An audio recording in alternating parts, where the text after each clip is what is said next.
오늘 이야기는 룻이 베들레헴을 선택하고 베들레헴에서 있었던 이야기인데 여기서 누구를 만나죠? 누구를 만나요? 보아스입니다. 누구를 만난다고요? 왜 이렇게 자꾸 물어볼까요? 물어보는 이유가 있겠죠? 네, 보아스 이 문제가 나왔을 때 우리 친구들이 맞추길 바라는 목사님 마음이에요. 보아스를 만나서 결혼을 하게 되는데 보아스를 보면 룻기 말씀을 통해서 보아스를 보면 볼수록 예수님이 보이고 예수님이 우리에게 하시고 싶어 하시는 말씀을 들을 수 있어요. 그래서 오늘 목사님이 보아스를 통해 만나는 예수님, 여기에는 예수님께서 우리 친구들에게 하고 싶은 말씀이 숨겨져 있고 그리고 동시에 이렇게 살았으면 좋겠다는 소망이 있어요. 두 가지예요.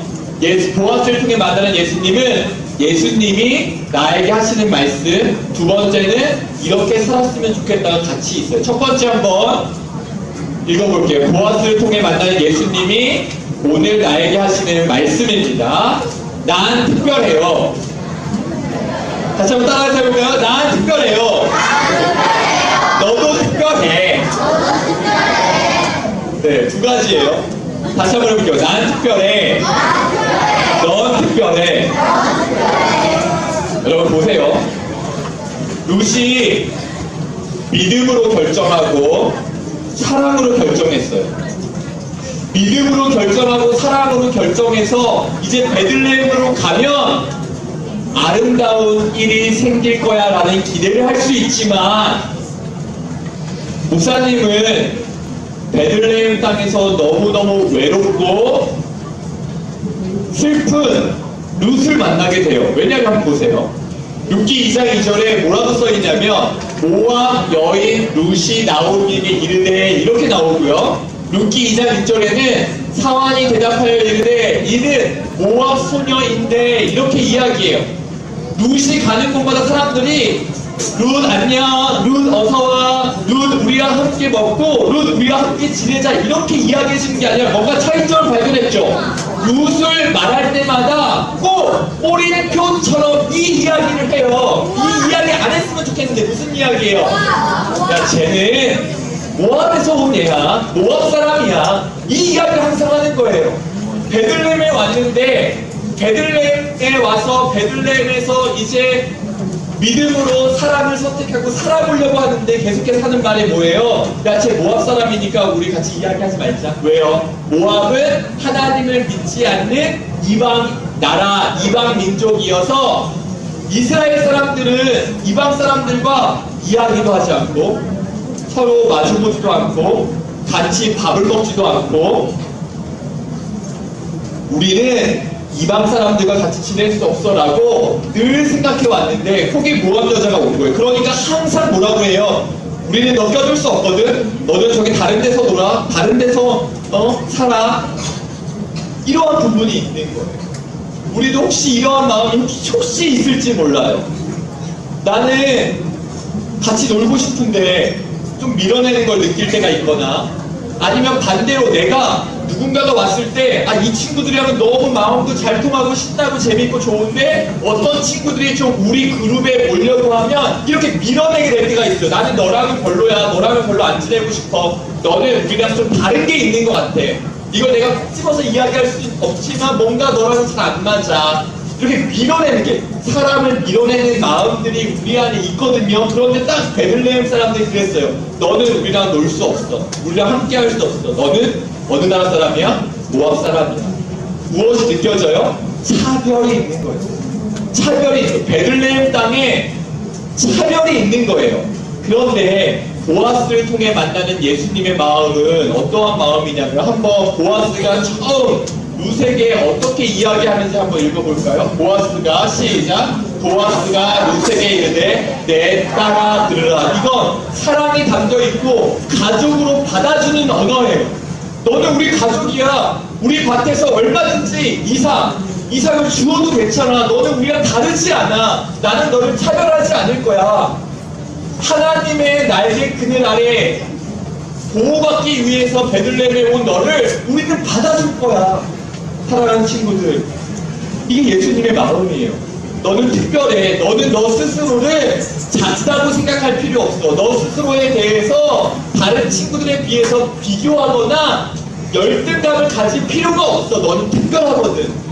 다른 사람들은 너를 모함 여자라고 손가락질 하지만 너는 우리 가족이야. 하나님께서는 모든 우리 마음에 있는 어떠한 차별도 기뻐하지 않으세요. 그런데 우리는 본능적으로 차별하는 마음이 자꾸자꾸 올라올 때가 있어요. 내가 내 마음을 예수님의 마음으로 채우지 않으면, 내 마음을 예수님의 사랑으로 채우지 않으면 자동적으로 좋아하는 사람, 싫어하는 사람, 밀어내는 사람, 껴주기 싫은 사람, 이렇게 자꾸자꾸 자연스럽게 막 올라오거든요. 그래서 예수님이 나를 어떻게 대하시는지 생각하고 예수님의 마음을 우리는 기억해야 합니다. 우리의 마음에 있는 차별을 조금씩 지워나가는 것이 예수님의 마음과 가까워지는 것이. 두 번째, 보아스를 통해 만나는 예수님 한번 따라서 읽어볼게요. 난 안전해요. 넌 안전하다.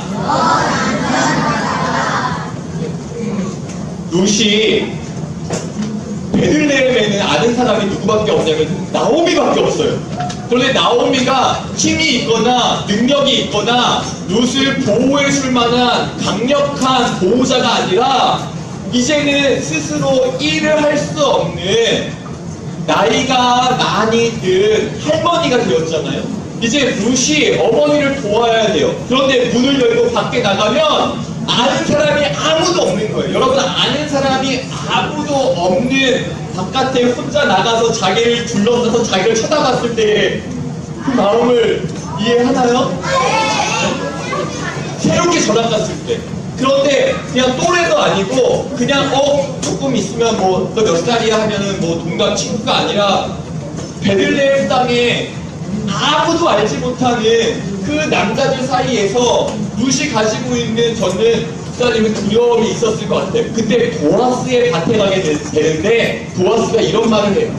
보아스가 룻에게 이야기해요. 이삭을 죽기 위해 다른 밭으로 가지 말고 여기에서 주우시오. 이제 룻은 어떠한 운명이냐면 일꾼들이 수확하고 추수하고 남은 떨어진 보리 이삭을 주우면서 살아가야 되는 삶이 됐는데 보호해주는 거예요. 여기는 괜찮아. 여기는 안전해. 다른 밭에 갈 필요 없이 보아스의 밭, 우리 밭에서는 얼마든지 이삭을 주어도 되고 내가 너를 보호해줄게. 여기 있으면 안전해. 이 이야기를 해주고 싶은 거예요. 그러면서 하는 말이 뭐냐면 나의 일꾼들에게, 보아스 밭에 있는 모든 사람들에게 룻, 당신을 건드리지 말고 보호하라고 내가 이야기해 주었어요. 이렇게 이야기합니다. 보아스를 통해서 하나님께서 우리 친구들에게 하고 싶은 말씀은, 우리는 두려울 때가 있죠. 걱정이 될 때가 있어요. 어떤 친구는 밤에 자는 게 두렵고, 어떤 친구는 학교에 가는 게 두렵고, 어떤 친구는 우리 반에 어떤 친구를 보는 게 두려울 수도 있지만 하나님 주시는 마음은 너는 안전해. 목사님이 이 말씀을 읽으면서 스가랴 2장 8절 말씀이 생각났어요. 한번 읽어볼까요? 시작. 만군의 여호와께서 이같이 말씀하시되 너희를 범하는 자는 그의 행동자를 범하는 것이다. 이게 왜 위로가 되냐면 우리가 알 수 없는 괴롭힘을 당할 때, 우리가 알 수 없는 누군가로부터 공격을 당하거나 누가 내 마음을 힘들게 했을 때 하나님께서 이렇게 말씀하시는 거예요. 내 자녀를 감히 건드려? 하나님의 백성, 하나님의 자녀, 나를 보고 믿음으로 선택한 룻을 건드려? 그것은 누구를 건드리는 것과 똑같다고 하나님이 생각하시냐면 하나님의 눈동자를 건드리는 것과 똑같다고 생각하시는 거예요. 우리는 눈에 보이는 사람이 괴롭힐 때 마음이 힘들 수밖에 없어요. 이건 힘든 게 당연해요. 그런데 그때 하나님께서 하시고 싶은 말씀이 있어요. 누가 너를 건드려? 너는 나의 백성이니까 누가 너를 건드리면 나는 그가 나의 눈동자를 건드린 것처럼 내가 여기고 그것을 내가 알고 있을게. 그게 안전하다의 비밀이에요. 안전하다의 비밀. 그래서 시편 63편 7절은 예수님을 믿는 우리 하나님의 날개 그늘 아래, 눈에 보이는 하나님 날개가 있는 건 아니지만 시처럼 이렇게 표현한 거예요. 하나님의 날개 그늘 아래에 있는 사람들은 즐겁게 부를 수 있습니다. 주는 나의 도움이 되셨습니다. 혹시 우리 친구들 마음에 두려움이 있으면 오늘 이 말씀을 기억했으면 좋겠어요. 룻이 보아스 밭에 간 다음부터 안전한 거예요. 보아스 밭 밖에서는 모두가 다 불안하고 무슨 문제가 생길지 모르고 아무도 모르는 베들레헴에 고생하면서 왔는데 자기를 누가 보호해 줄 수 있을까? 누가 나를 알아줄 수 있을까? 그런데 어디에서 안전함을 누려요? 보아스 밭에 가니까 안전한 거예요. 보아스가 책임지고 말하잖아요. 내가 책임지고 말할게. 아무도 당신을 건드릴 수 없을 거야. 보아스를 통해서 하나님이 우리 친구들에게 하시고 싶은 말씀은 이거예요. 예수님을 믿는 순간 성경에 있는 모든 약속들이 우리 친구들에게 하나님께서 직접 하신 약속들이 됐어요. 누군가가 너희를 범하면 하나님의 눈동자를 범할 거야. 그러니까 우리 서로도 어떻게 해야 돼요?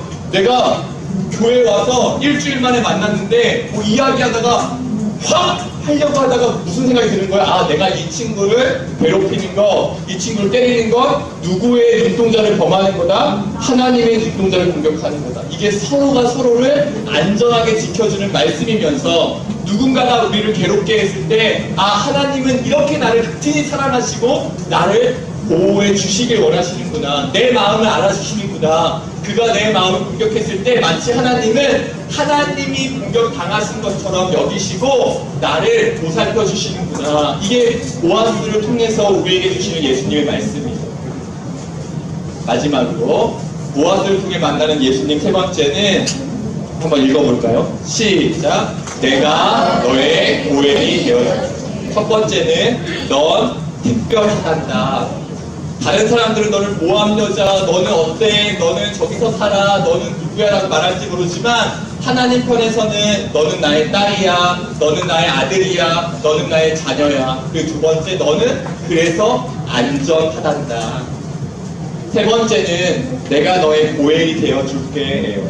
보아스를 기업 물을 자 고엘이라고 부르는데 이 기업 물은다라는 제도는 오늘날 우리 대한민국에 없는 제도예요. 룻이 살았던 시대에 특별히 있었던 제도이기 때문에 목사님이 조금 설명을 해줄게요. 한 사람에게 가장 중요한, 이스라엘 사람들에게 가장 중요한 것은 무엇이냐면 조상 때부터 내려오는 하나님께서 우리 집, 우리 가문, 우리 지파에게 주신 땅이었어요. 만약 우리에게 가장 중요한 것이 생명이라고 한다면 이스라엘 백성들에게 가장 중요한 것은 하나님께서 언약을 맺으시고 약속하시고 주신 자기 집안의 땅이 자기의 모든 것이었어요.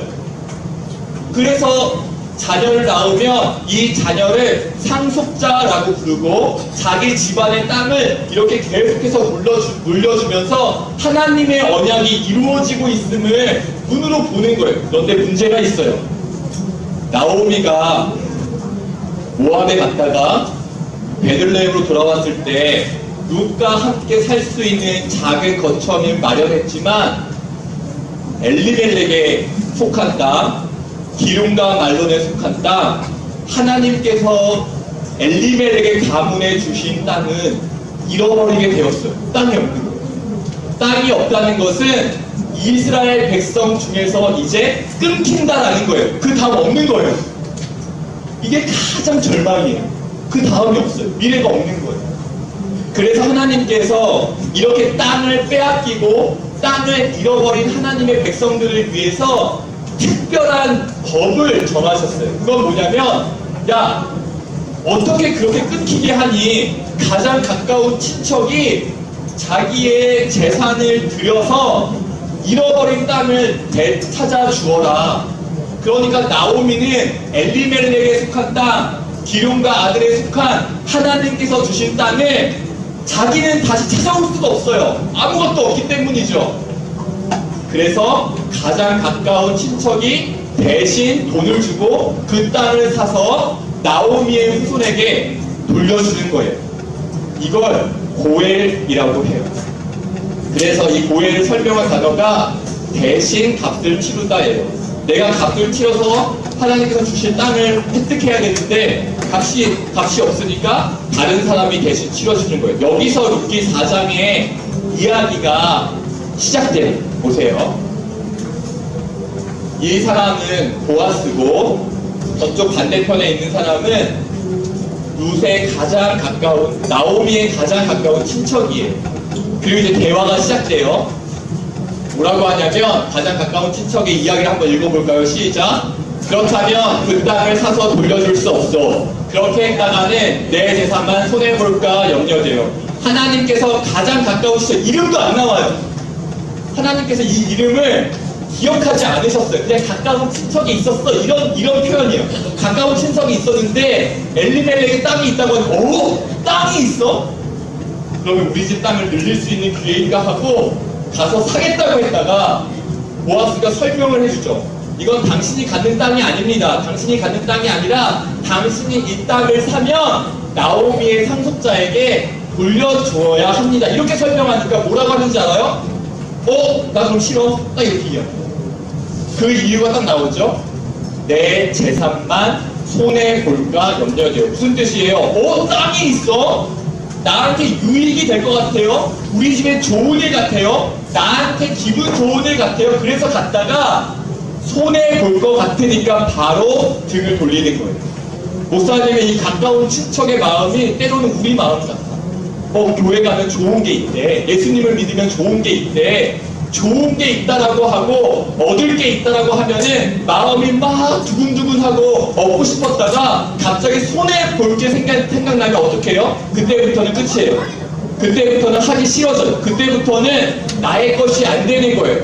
이때 보아스가 한 말이 뭐냐면, 그래요, 그러면 사실은 보아스는 이렇게 대신 값을 치러야 되는 책임이 없는 사람이거든요. 왜냐면 더 가까운 친척이 있으니까. 그런데 보아스가 이렇게 이야기해. 그러면 내가 사겠어. 내가 손해를 보고 내가 나의 전 재산의 손해를 보더라도 내가 엘리멜렉과 기론과 말론에 속한 모든 땅을 남기지 않고 내가 모두 산 다음에 나오미의 상속자에게 내가 돌려주겠소 라고 이야기해요. 보아스가 선택한 건 손해 때문에 뒷걸음치는 게 아니었어요. 조금 손해볼 것 같은데? 이거 나한테 불리한 거 아니야? 야, 이거 재밌다며? 좋은 일이라며? 근데 왜 이렇게 재미가 없어? 이거 나한테 손해가 있는 거 아니야? 뒷걸음치는 것이 아니라, 그러면 내가 하나님을 경외하는 마음으로 이것을 선택하겠어. 그래서 모든 것을 사겠어 라고 이야기해요. 목사님이 보아스를 통해서 예수님을 만난 건 예수님께서 우리의 고엘이 되어주셨기 때문이에요. 한번 이 말씀 읽어볼까요? 맨 위에 시작. 우리는 그리스도 안에서 그의 은혜의 풍성함을 따라 그의 피로 말미암아 속량 곧 죄사함을 받았느니라. 우리 아래 구절 한번 읽어볼까요? 시작. 그리스도께서 하나님 곧 우리 아버지의 뜻을 따라 우리를 건지시려고 우리 죄를 대속하기 위하여 자기 몸을 주셨으니, 우리의 죄가 너무나 커서 이 죄값을 치를 분이 필요한 거예요. 이 죄값을 누구도 치르지 않으면 우리는 성경에 쓰여진 대로 죄의 삭은, 죄의 대가는, 죄의 결과는 영원한 죽음입니다 라는 결과를 받게 되어 있는데, 예수님이 십자가에서 자기의 피를 흘리시고 죽으시면서 이야기하신 거예요. 내가 대신 값을 치르겠다. 이건 무슨 뜻이에요? 보아스가 대신 값을 치러서 잃어버린 땅을 살려준 것처럼 예수님께서 십자가에 죽으심으로 우리가 잃어버렸던 영원한 생명을 대신 살아주신 거예요. 희생이 필요하고 손해가 필요했어요. 보아스는 생각지도 않게 자신의 재산을 손해보는 일이 생겼잖아요. 그렇지만 그걸 손해라고 생각하지 않고 하나님의 사랑, 은혜라고 생각했던 것처럼 예수님도 자기의 생명을 십자가에 바치면서 우리의 죄가, 우리가 받아야 되는 값을 대신 치르시고 우리가 잃어버렸던 천국, 우리가 잃어버렸던 하나님의 자녀, 우리가 잃어버렸던 구원, 우리가 잃어버렸던 천국을 하나님께서, 예수님께서 대신 값을 치르시고 죽으심으로 다시 얻게 하신 거예요. 사랑하는 친구들, 오늘 세 가지 이야기했어요. 넌 특별하다. 모압 여인이라는 꼬리표가 계속 붙어 있었지만 하나님은 차별하는 분이 아니세요. 두 번째, 넌 안전하단다. 안전하단다. 세 번째, 나는 너의 고엘이란다. 이 세 가지를 기억하고 목사님이 처음에 이야기했던 것처럼 예수님께서 나에게 주신 말씀으로 듣는 동시에 우리 친구들도 룻에게 행동했던 보아스처럼 우리도 우리 주변의 사람들에게 행동할 수 있기를 축복합니다. 손을 모아봅시다. 우리 친구들은 오늘 어떤 예수님의 말씀을 듣고 싶어요? 첫 번째인가요? 하나님, 저는 자꾸 열등감에 빠져들어요. 자존감이 낮은 것 같아요. 저는 자꾸 비교하면서 힘들어요. 저에게 룻에게 내 딸아라고 불러주신 것처럼 저의 이름을 불러주세요. 아니면 우리 친구들 혹시 두려움이나 불안함이 있나요? 보아스의 밭에 갔을 때 룻이 안전했던 것처럼 하나님의 날개 그늘 아래서의 안전함이 필요하나요? 그러면 이 안전함을 위해 기도하세요. 아니면 세 번째, 예수님의 사랑이 잘 느껴지지 않나요? 그럼 보아스가 자신의 재산을 손해보면서 그 속한 땅을 사고 다시 돌려주었던 것처럼 우리가 받아야 되는 죄의 대가를 십자가에서 대신 받으신 예수님의 사랑을 기억했으면 좋겠어요. 우리 친구들에게 필요한 말씀은 무엇인가요? 그 말씀을 생각하면서 같이 손을 모으고 기도하겠습니다.